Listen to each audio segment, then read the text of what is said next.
बोली एकादशी महारानी की जय। भक्त भक्ति भगवंत गुरु चतुर नामे बपु एक, इनके पद बंधन किए नासत विघ्न अनेक। षठतिला एकादशी।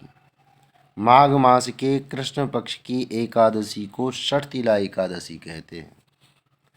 इस दिन भगवान विष्णु की पूजा की जाती है।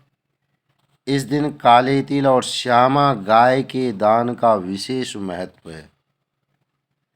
शरीर पर तिल के तेल की मालिश, तिल जल से स्नान, तिल जलपान तथा तिलों के पकवान की इस दिन विशेष महत्व है। विधि पूर्वक यह व्रत करने वाले को रोगों से मुक्ति मिलती है और सुखों में वृद्धि होती है। इसी प्रकार से प्राचीन काल में दाल्भ ऋषि ने महर्षि पुलस्त से पूछा, हे भगवान, मृत्युलोक में मनुष्य ब्रह्महत्या आदि अनेक पाप करते हैं, पराये धन की चोरी और दूसरों की उन्नति को देखकर ईर्ष्या करते हैं तथा अनेक प्रकार के व्यसनों में फंसे रहते हैं, फिर भी उन्हें नरक की प्राप्ति नहीं होती। इसका क्या कारण है? न जाने वे कौन सा दान अथवा पुण्य वे करते हैं जिससे उनके पाप नष्ट हो जाते हैं। यह सब वृत्तांत कृपा करके कहिए। पुलस्त मुनि बोले, हे राजन, आपने अत्यंत सुंदर प्रश्न पूछा है। इससे संसार के जीवों का कल्याण होगा। ब्रह्मा, विष्णु, रुद्र तथा इंद्र आदि भी इस गुप्त भेद को नहीं जानते, परंतु संसार के भले के लिए मैं आपको सुनाता हूँ। माघ मास के लगते ही स्नान आदि से शुद्ध हो इंद्रियों को वश में करके काम, क्रोध, लोभ, मोह, अहंकार, ईर्ष्या, अभिमान तथा इनका त्याग कर भगवान का स्मरण करना चाहिए।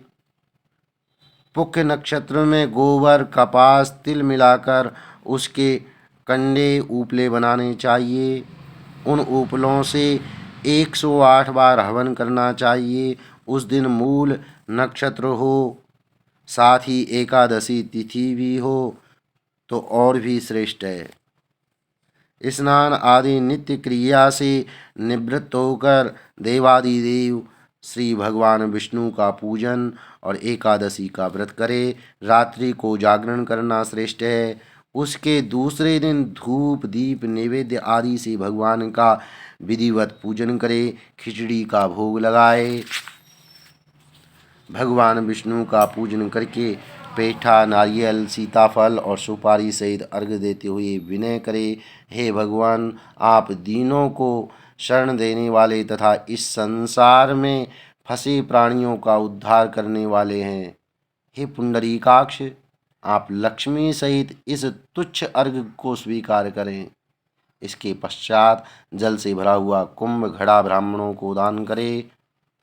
उस समय ब्राह्मण को श्यामा गौ और तिल पात्र देना अति उत्तम है। तिल, स्नान और भोजन दोनों ही श्रेष्ठ हैं। इस प्रकार मनुष्य जितने तिलों का दान करता है उतने ही 1000 वर्ष स्वर्ग में वास करता है। तिल मिश्रित जल में स्नान, तिलों का उल्टन, तिल मिश्रित सामग्री से हवन, तिल मिश्रित जल को पीना और भोजन में तिलों का प्रयोग करना तथा तिलों का दान, यह 6 कार्य षठतिला कहलाते हैं। इनको करने से अनेक प्रकार के पाप नष्ट हो जाते हैं। इतनी कथा कहकर पुलस्त ऋषि कहने लगे, एक समय नारद जी ने भी भगवान विष्णु से यह प्रश्न पूछा था और भगवान ने षठतिला एकादशी का जो महात्म्य देवर्षि नारद जी से कहा था वह मैं तुमसे कहता हूँ। भगवान विष्णु कहने लगे, हे नारद मुनि, मैं आँखों देखी एक सत्य घटना कहता हूँ, आप ध्यानपूर्वक सुने। प्राचीन काल में मृत्युलोक में एक ब्राह्मणी रहती थी। वह सदैव व्रत किया करती थी। एक समय वह 1 मास तक लगातार व्रत करती रही। इससे उसका शरीर अत्यंत दुर्बल हो गया। यद्यपि वह अत्यंत बुद्धिमान थी, फिर भी उसने कभी देवताओं के निमित्त धन तथा अन्न का दान नहीं किया। इससे मैंने सोचा कि ब्राह्मणी ने व्रत आदि से अपना शरीर शुद्ध कर लिया है और इसको विष्णु लोक तो मिल ही जाएगा, परंतु इससे कभी भी अन्न दान नहीं किया। इससे इसकी तृप्ति होना कठिन है। ऐसा सोचकर मैं एक भिखारी बनकर मृत्युलोक में उस ब्राह्मणी के पास आ गया। उससे भिक्षा मांगी।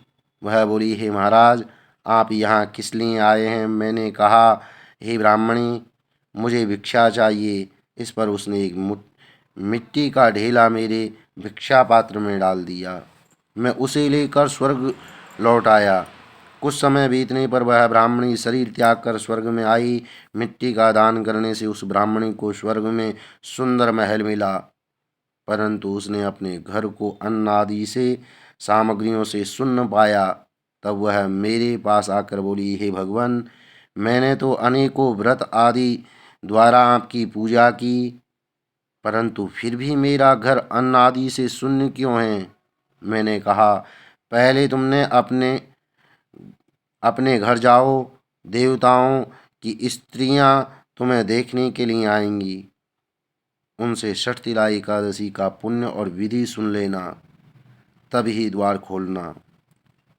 भगवान के ऐसे वचन सुनकर वह अपने घर आ गई। जब देवी स्त्रियां आई और उन्होंने द्वार खोलने के लिए कहा, तो ब्राह्मणी बोली कि आप मुझे देखने के लिए आई हैं, तो सबसे पहले षठतिला एकादशी का महात्म्य कहिए। तब उनमें से एक देव स्त्री ने षठतिला एकादशी का महात्म्य कह सुनाया। ब्राह्मणी ने महात्म्य सुनकर घर का द्वार खोल दिया। देवांगनाओं ने देखा कि वह न तो गांधर्वी है और न आसुरी, वरन सांसारिक वृद्धा है। उस ब्राह्मणी ने देवियों के कथानुसार षठतिला एकादशी का व्रत किया। इसके प्रभाव से वह देव कन्याओं के समान सुंदर और रूपवती हो गई तथा उसका घर अन्न आदि से समस्त सामग्रियों से भरपूर हो गया। बोलिए षठतिला एकादशी महारानी की जय।